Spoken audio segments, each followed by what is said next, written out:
praise God. Praise Jesus. Magandang umaga po muli. Dito po sa mga taga-lulay, palengke, mga nagtitinda, mga namimili, mga nagdaraan. Mapagpalang umaga po sa inyong lahat. Magpalain po kayong lahat ng salita ng Diyos na sa akin ay ibibigay ng Panginoon upang ibahagi sa inyo, upang kayo po lahat ay mapagpala ng salita ng Diyos. Ako po ay mananalangin na, Panginoon, salamat, at ako ay muli mong dinako sa lugar na ito upang ibahagi ang iyong mabuting balita sa kanilang lahat. Panginoon, pagpalain mo kami lahat ng iyong mga salita. Mangusap ka sa bawat isa sa amin, Panginoon, lalo na sa panahon namin ngayon na napakagulo ng aming kapaligiran. Panginoon, kailangan namin ang iyong salita na magpapalakas sa amin at magpapatibay sa aming pananampalataya. Mangusap ka, Holy Spirit, sa aming lahat, at anumang espiritu na mula sa kaaway, ginagapos ko, tinatapon ko pabalik sa hell, in Jesus' name. Kinakalagan ko ang Holy Spirit, ang siya lamang mangusap sa bawat isa sa amin.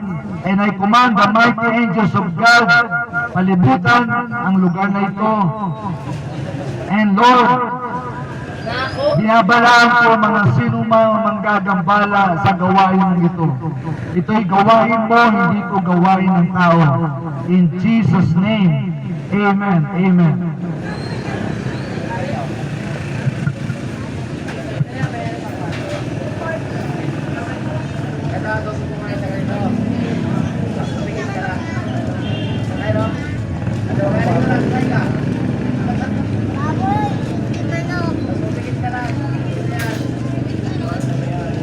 Ang sabi ang salita ng Diyos, 2 Peter chapter 3, verse 9, the Lord is not slack concerning His promise, as some men count slackness, but is long-suffering to usward, not willing that any should perish, but that all should come to repentance.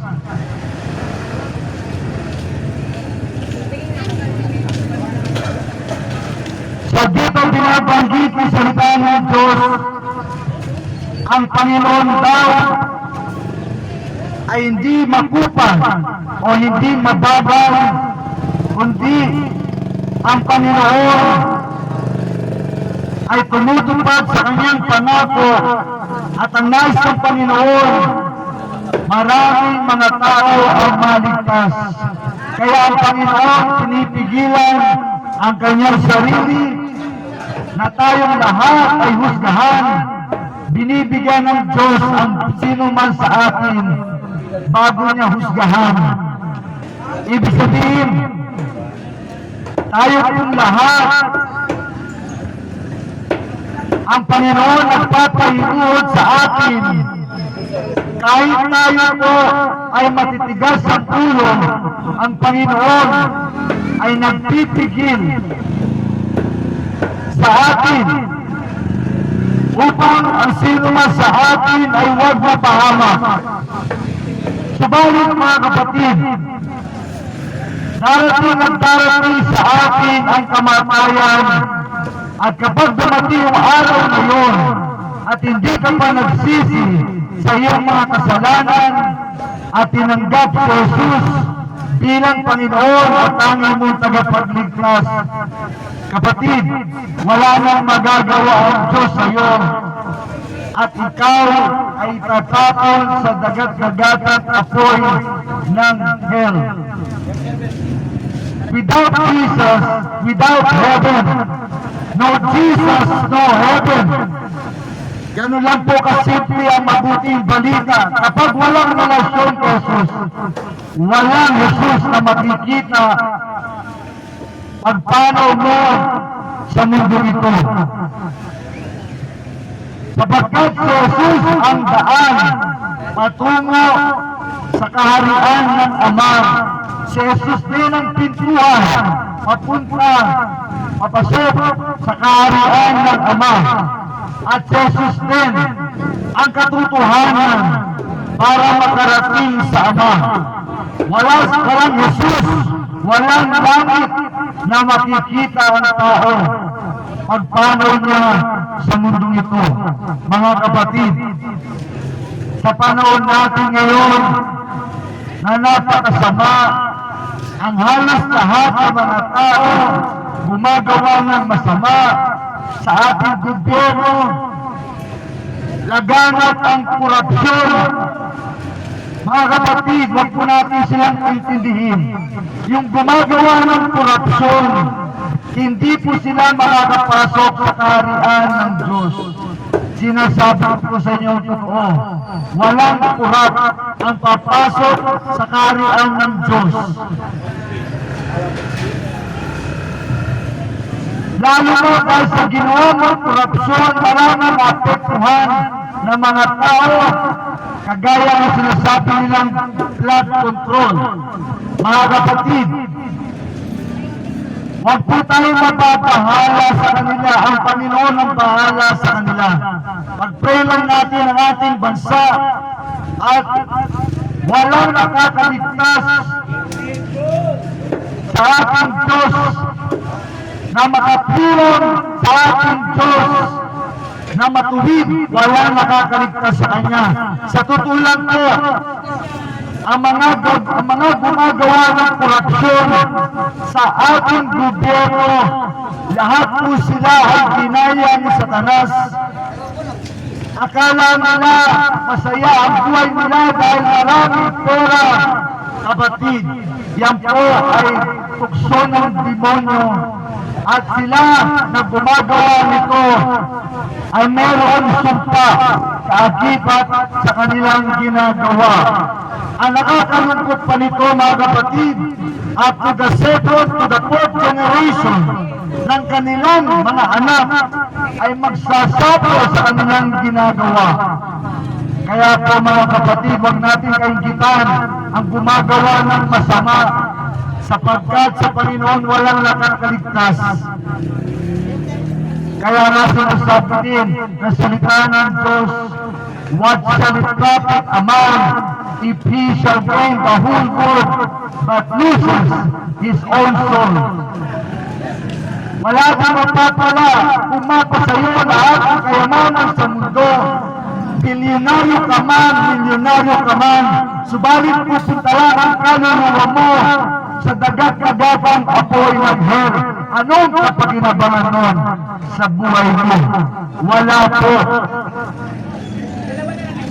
Kaya maraming milyonaryo ngayon nasa hell na. Yung mga nangamatay, nasa hell na po sila. Lalo't hindi nila tinanggap si Jesus bilang Panginoon tagapagligtas.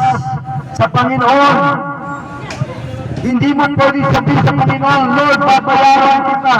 Magkano pa ang check na kailangan mo? Walang ganon sa Panginoon.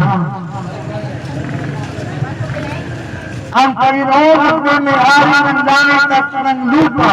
Hindi niya kailangan ng kayamanan mo.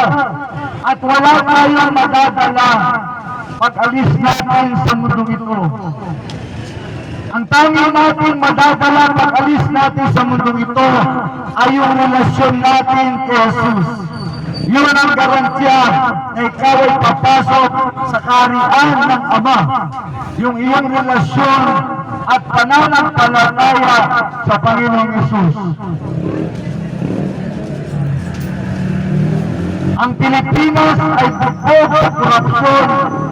Ang Pilipinas ay bugbog sa mga pagnanakaw ng mga politiko at walang makakapasok sa kaharian ng langit sa mga politikong ito. Maliban na sila ay magsisi sa kanilang mga kasalanan, tanggapin si Jesus bilang Panginoon tagapagligtas at ibalik yung ninakaw nila sa kaban ng bayan at tanggapin ang kaparusahan ng Diyos at ang kaparusahan ng batas ng Pilipinas. Doon lamang po sila makakapasok sa kaharian ng langit. Subalit mahirap po nila itong gawin at tanggapin, sapagkat nasa ilalim sila ng sumpa ni Satanas. Mga taga-bulihan, mga taga-lumang palengke, mahal kayo ng Panginoon. Kaya nga po, Panginoon, pinipilit akong bumalik sa inyong lugar kahit napaka-busy. Pinipilit ako ng Panginoon, bumalik ko doon sa lugar na yun. Iparinig mo sa kanila ang ating mga salita. Ang sabi sa 2 Peter 3 verse 9, "For the day of the Lord will come as a thief in the night." Ang pagbabalik daw ng Panginoon ay matutulad sa pagdating ng magnanakaw, biglaan.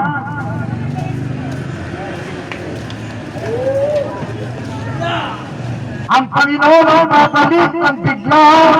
Kukunin ng Panginoon ang mga mayroong pananampalataya sa Kanya at iiwan ng Panginoon ang mga walang pananampalataya sa Kanya. At dito sa lupa, maghahari ang Antikristo, ang 666, at sa panahon iyon, walang makakabili. Kung wala kang tatak sa noo o sa palad mo ng 666, yung po ay totoo, mga kapatid. At siya po ay buhay na buhay na. Nag-aantay na lang siyang mawala ang mga sumasampalataya kay Jesus. At dalhin ni Jesus ang mga sumasampalataya sa Kanya sa tinatawag na the rapture of the church. Mga kapatid, yung mga binabanggit ko po, kung hindi ka pamilyar, huwag mong sansalain, sapagkat ito po ay salita ng Diyos at totoo at mangyayari sa ayaw at sa gusto natin. In the which the heavens shall pass away with a great noise, and the elements shall not with fervent heat, the earth also, and the world that are therein shall be burned up. So dito sinasabi ni Apostol Pedro, sa mga huling araw ay mararanasan sa pagbabalik ni Jesus ang matinding init.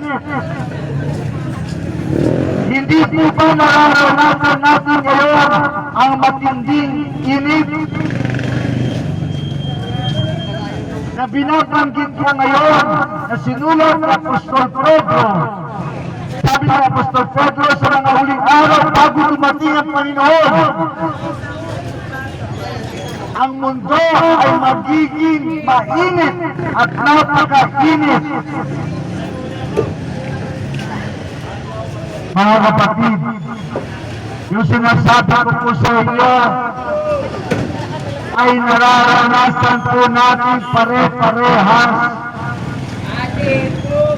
Ibig sabihin, ang Panginoon ay babalik na. Ibig sabihin, ang Panginoon kukunin na yung mga sumasampalataya sa Kanya. At ibig sabihin, yung hindi sumampalataya sa Kanya, maiiwan dito sa lupa ng 7 taon ng Great Tribulation na paghaharian ni Satanas. Sa 7 years tribulation, maghahari si Satanas sa lupa, mga kapatid. At maghahari din ang kanyang anak, ang Antikristo, sa lupa. At wala makakabili sa araw na yun kung wala kang tatak sa noo at sa palad ng 666. Subalit pag nagpatatak ka noon, kapatid, wala ka ng kaligtasan. Kahit mag-tumbling-tumbling ka pa, wala ka ng kaligtasan. Kapag nagpatatak ka sa noo at sa palad ng 666, wala ka na pong kaligtasan. Kaya nga po, ang kaligtasan natin ay yung mapasama tayo sa pag-agaw o sa the rapture of the church na binabanggit sa Bible upang hindi natin maranasan ang kalupitan ni Satanas sa earth. Kaya nga po mga kapatid, ang sa mga huling araw bago bumalik siya ang Panginoong Yesus, parang magiging impyerno sa earth.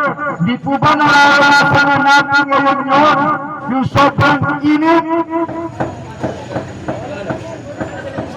Kaya nga po, ang weather natin ngayon, hindi na natin alam kung kailan ang tag-ulan, kung kailan ang tag-araw, kung kailan ang taglamig.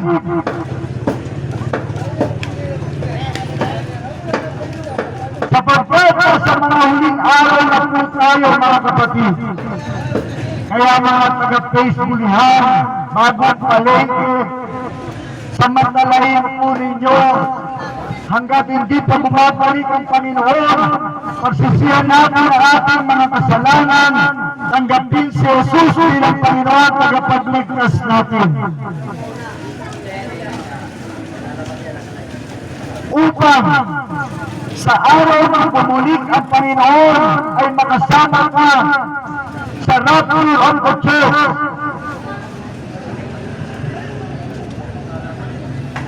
Kaya iharap po ng Panginoon ang kanyang mga sumasampalataya sa Kanya upang hindi nila maranasan ang 7 taon ng Great Tribulation sa lupa. Kapatid, yung 7 years tribulation na yon sa lupa.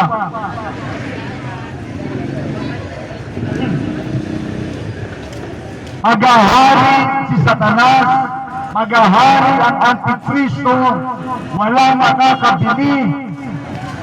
Kapag walang tatak ang Antikristo, pag nagpatatak ka sa Antikristo, wala ka ng kaligtasan.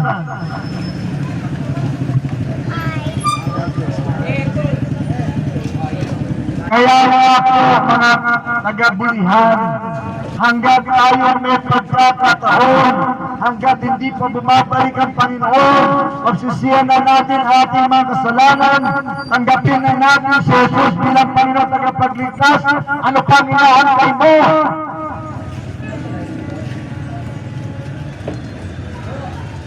Pag-uwi mo sa bahay, mag-pray ka muna. Mag-pray ka sa Panginoon, humingi ka ng tawad sa Panginoon sa lahat ng kasalanan mo at tanggapin mo si Jesus bilang Panginoon tagapagligtas mo. Ano pang inaantay mo?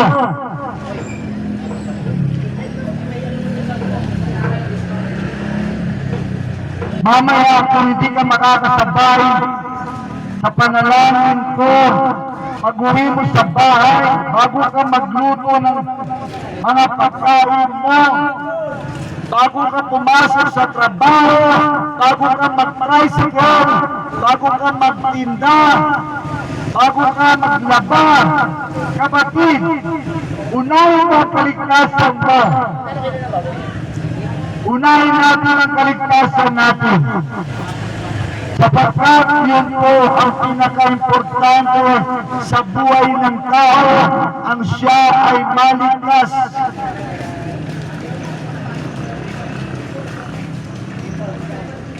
Yung nararanasan nating kaguluhan sa ating paligid, yung malawakang korupsyon, yung malawakang pagsisinungaling, yung malawakang pagnanakaw, yung malawakang pagsisiraan, ang malawakang hypocrisy, yan po ay malatandaan babalik na sa Jesus. Kapag naman hindi ka pa nakasama, kasalanan mo yun, kapatid. Hindi ka nakikinig at sinasabi ko po sa inyong lahat, babalik na sa Jesus. anumang araw, anumang oras, kagaya ng magnanakaw, bigla siyang darating.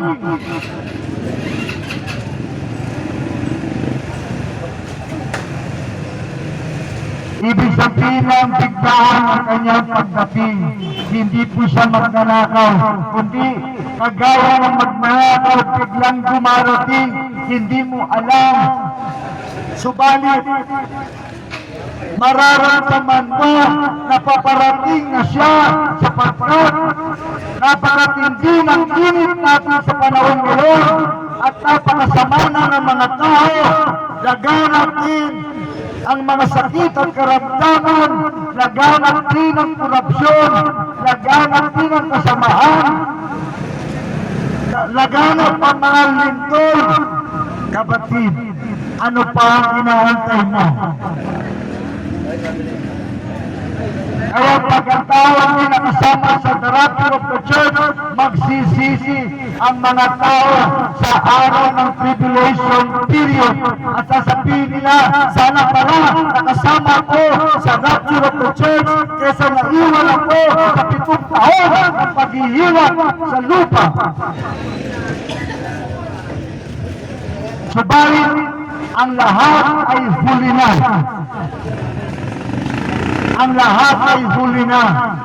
Kaya nga sinasabi ng salita ng Diyos, ang Panginoon ay magpapainuon, magpapasensya. Ang gusto ng Panginoon, halos lahat tayo makasama sa the rapture of the church. Subalit, kung ikaw kapatid, binabaliwala mo yung araw na yun ng pagbabalik ni Jesus, ihanda mo sarili mo sa 7 taon ng paghihirap kasama si Satanas, kasama ang Antikristo, kasama ang bulahang propeta sa lupa. Maghahagi sila sa lupa. At sa 7 taon na yun, maglilitawan ng mga demonyo, mga kapatid.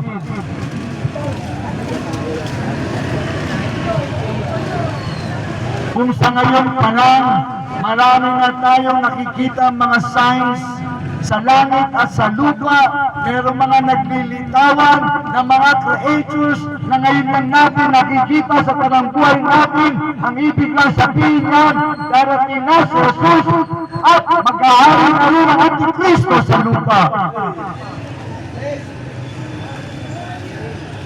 Mga kapatid, magiging impyerno ang lupa sa panahon iyon. Si Satanas magpapakita sa tao, ang mga demonyo magpapakita sa mga tao. Parang impyerno sa araw na iyon sa lupa. Kapatid, hindi kita tinatakot.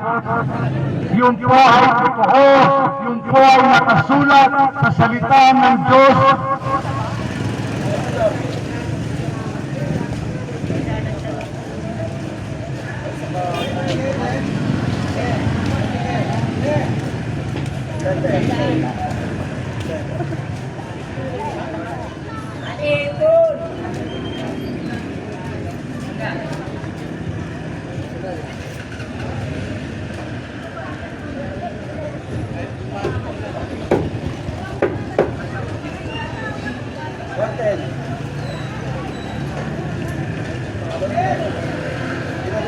Ang sabi sa Revelation 13, and he caused all, both small and great, rich and poor, free and bond, to receive a mark in their right hand or in their foreheads. Sa araw ng tribulation period, mga kapatid,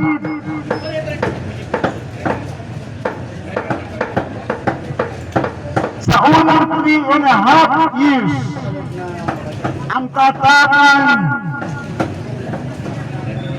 ay hindi ka pa munang pipilitin, subalit hindi ka makakabili sa araw ngayon ng pagkain.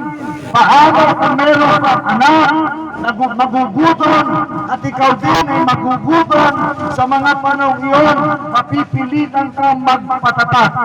At kapag nagpatatat ka na, wala ka ng kaligtasan. Kaya nga mga kapatid, huwag nating antayin yung panahon yun na malapit na. Ang pinakamagandang gawin natin ngayon, tayo ay maghanda sa espiritual, pagsisihan natin ang ating mga kasalanan, tanggapin si Jesus bilang Panginoon tagapagligtas upang makasama ka ni Jesus sa kanyang pag-agaw. Sapagkat kung hindi, makakasama mo ang Antikristo dito sa lupa. At kapatid, sabay-sabay ang parusa ng Diyos darating sa lupa. Darating ang malalakas na lindol, darating ang malalakas na bagyo, darating ang mga malalakas na digmaan. Ang poot ng Diyos ay ibabagsak niya na sa lupa, sapagkat ang Ama ay hindi na mag-aatubili, sapagkat binigyan na tayo ng pagkakataon ng Ama na magsisi sa ating mga kasalanan, subalit hindi tayo nakinig sapagkat dinadaya tayo ni Satanas.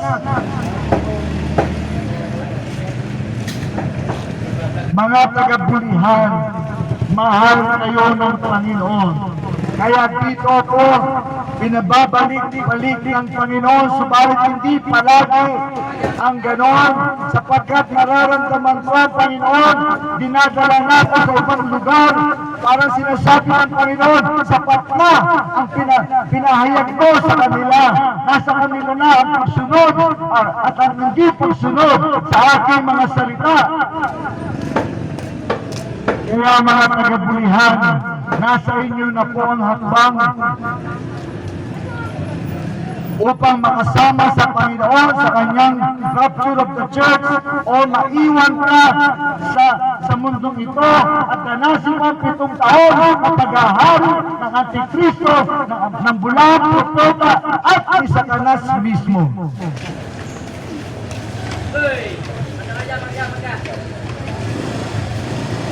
Mga kapatid,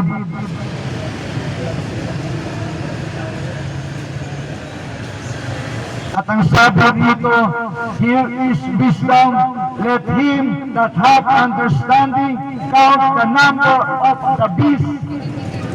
Yung beast dito, yung Antichrist, for it is the number of a man, and his number is 636, or 666. Mga kapatid,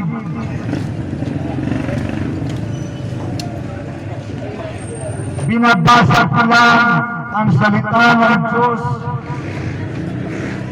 Ngayon, sa panahon ngayon, ang iba sa atin, binabaliwala na ang salita ng Diyos. Kapatid, pagsisisihan mo to sa araw na yon. Pag naiwan mo sa the rapture of the church, pagsisisihan mo ang katigasan ng ulo mo at nakinig ka kay Satanas kesa sa salita ng Diyos.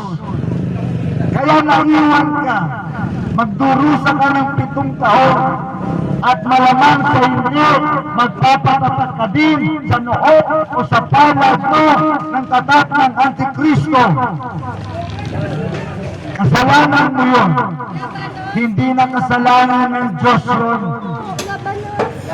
Kaya nga kami pinapadala sa mga matataong lugar na kagaya nito, sapagkat nais ng Panginoon sa mga simpleng mga tao kagaya nito ay unang makarinig ng kaligtasan ng Panginoon. Ang unang makarinig ng katotohanan ng salita ng Diyos. At ipinapaliwanag namin ito sa mababaw na pag-unawa upang lahat po kayo ay makaunawa. Hindi po kami gumagamit ng mga matatalinhagang mga salita, kundi tuwirang salita, diretsahan, hindi paligoy-ligoy, sapagkat ang salita ng Diyos ay direct to the point. At ang galing sa Panginoon, direct to the point, pag nagsalita, hindi paikot-ikot, hindi nang bobola. Marami ngayong preacher, binobola ang mga tao, sinasabi sa mga tao, okay lang yan, buhay mo na yan, okay lang yan, mamuhay ka sa kasalanan, at pag ikaw ay namatay, pupunta ka sa langit, kapatid. Ang mga yon ay sugo ni Satanas. Walang papasok sa langit na lumalakad sa kasalanan. Kailangan natin pagsisihan ang kasalanan natin habang nabubuhay pa tayo dito sa lupa. Hindi ka pwede magsisi pag patay ka na. Wala nang kaligtasan pag namatay na ang tao. At kapag ang tao namatay na nang walang relasyon kay Jesus, huwag mo nang tanungin kung saan siya pupunta. Pupunta siya sa hell.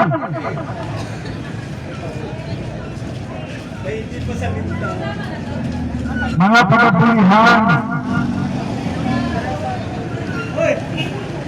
mahal kayo ng Panginoon. Nais ng Panginoon, maligtas kayong lahat. Subalit kung babaliwalain niyo ang salita ng Diyos, tuwang-tuwa si Satanas sa inyo. Sapagkat si Satanas ay sinungaling, ayaw ni Satanas lumapit tayo kay Jesus, ayaw ni Satanas tanggapin natin si Jesus bilang Panginoon tagapagligtas, sapagkat kapag ginawa mo tanggapin si Jesus, ikaw ay maliligtas at mawawala ka sa piling ni Satanas.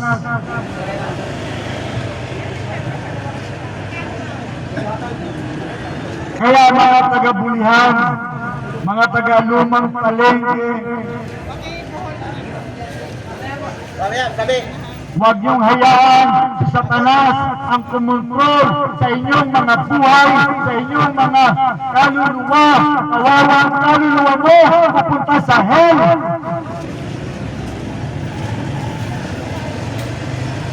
At ang hell ay totoo po yun, mga kapatid. Hindi kathang isip ang hell. At marami mapupunta sa impyerno araw-araw. Libo-libong kaluluwa ang namamatay sa mundo nang walang relasyon kay Jesus. Kapatid, huwag kang sasama sa kanila. Huwag kang mapapabilang sa kanila. Kawawa ang kaluluwa mo. Kapag napunta ang kaluluwa mo sa hell, wala na, hindi ka na makakaalis doon habang buhay ka na doon. Araw at gabi, bawat parusa ang tatanggapin mo. At si Satanas tuwang-tuwa sa iyo, sapagkat niloko ka niya, tinaya ka niya. Kaya sabi ng salita ng Diyos,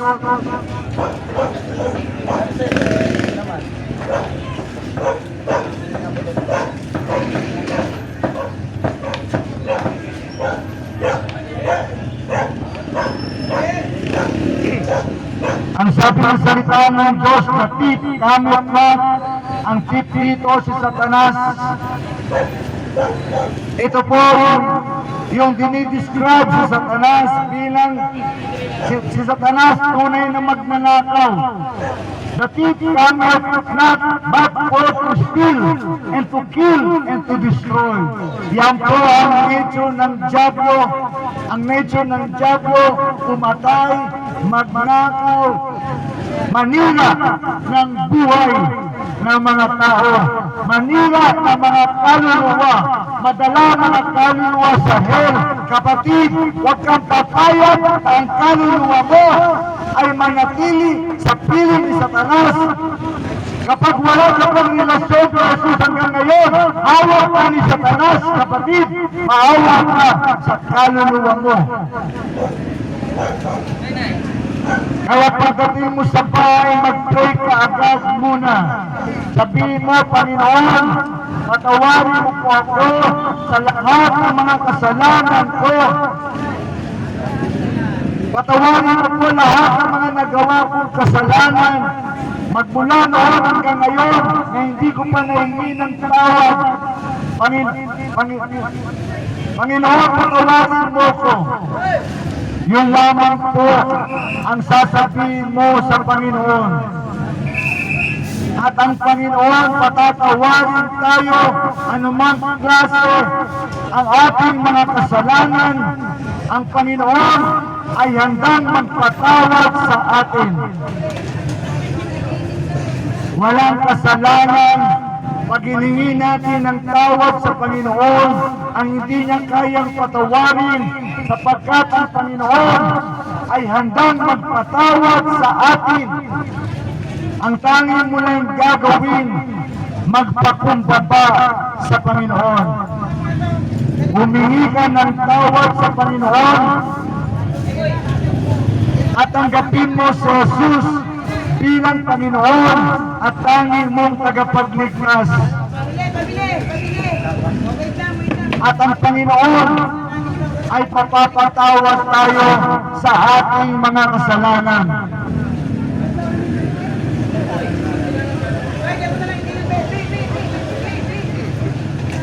Subalit ang Panginoon, ang sabi niya, I am come that they might have life and that they might have it more abundantly. Ang Panginoon daw ay bumaba dito sa lupa upang bigyan tayo ng magandang buhay. Ang Panginoon ay bumaba sa lupa upang tayo ay maligtas at aligtas ng Panginoon. Ang Panginoon ay nagliligtas. Ang Panginoon ay nais bigyan tayo ng masaganang buhay.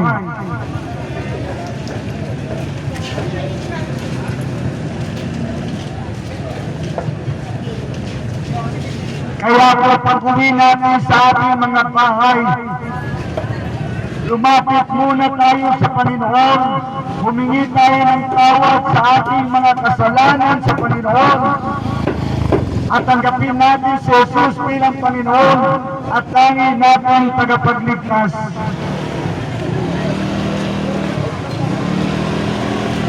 Ang sabi ng Panginoon, I am the good shepherd. The good shepherd giveth his life for the sheep. Ang Panginoon daw ay mabuting pastol. Tayo po ay mga tupa, hinahanap tayo ng Panginoon dahil napakabuti niyang pastol. Kapatid, lumapit ka lang sa Panginoon. Lumapit ka lang sa Panginoon. Mahal ka ng Panginoon. Namatay si Jesus para sa iyo. Namatay si Jesus para iligtas ka. Namatay si Jesus para hindi ka magsapo sa hell. Namatay si Jesus para bigyan ka ng masaganang buhay. Ang tanging mong gagawin, lumapit sa Kanya. Ang tanging mong gagawin, magpakumbaba sa Kanya. Ang tanging mong gagawin, sumampalataya sa Panginoon. Kaya pag-uwi mo sa bahay, mag-pray ka agad-agad. Humingi ka ng tawad sa Panginoon at tanggapin mo si Jesus bilang Panginoon at tanging mong tagapagligtas.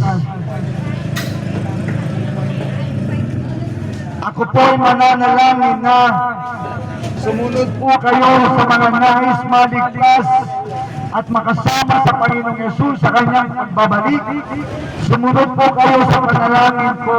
Sabihin po natin, Panginoong Yesus, ako po na isang makasalanan. Patawarin mo po ako. Linisin mo po ako sa lahat ng aking mga nagawang kasalanan. Sumasampalataya ako, Panginoon, na kaya mo kong patawarin at nais mo kong linisin at nais mo kong bigyan ng mabuting buhay. Salamat, Panginoon, pinatawad mo ako, nilinis mo ako, kaya naman binubuksan ko ang aking puso, tinatanggap kita bilang Panginoon at tanging kong tagapagligtas. Salamat, Panginoon, ako'y pinatawad mo, ako'y nilinis mo, ako'y niligtas mo, at isinulat mo ang pangalan ko sa aklat ng buhay. Sa pangalan ni Jesus, bahala ka na po, Panginoon, sa mga susunod kong gagawin. In Jesus' name, Amen. Amen. Ako po ay mananalangin na lang kung kayo po ay hindi nakasunod sa prayer kanina. Pag-uwi nyo sa bahay, mag-pray po kayo. Humingi lang kayo ng tawad sa Panginoon. Tanggapin nyo si Jesus bilang Panginoon, tagapagligtas ninyo. At kayo po ay patatawarin ng Panginoon at ililigtas ng Panginoon. Ako po'y mananalangin na, Panginoon, salamat po sa oras na binigay mo sa akin makapagpahayag ng mabuting balita sa lugar na ito, Panginoong Jesus. Sila po na naligtas, Panginoon, ingatan mo po sila, suportahan mo sila, alalayan mo po sila. Tulungan mo sila sa mga susunod nilang gagawin, kung paano mananalangin, kung paano sasaliksikin ang iyong mga salita, at kung paano makahanap ng church na lalago sila sa pananampalataya, at kung paano makaiwas na magkasala pang muli. Panginoon, alalayan mo po sila. Sila na mga hindi tumanggap, Panginoon, habag ka sa kanila, magrema, maglogos ang iyong mga salita, at tulungan mo sila, Panginoon, na tumanggap sa iyo. Palayaw mo silang lahat sa kamay ng Diablo. Panginoon, Panginoon, pagpalain mo mga taga rito, mga nagtitinda, mga namimili, mga nagdaraan, bawat pamilya nila, kabagan mo at iligtas mo. In the mighty name of Jesus, Amen. Amen. Amen. Maraming po salamat sa inyong lahat, and God bless you all.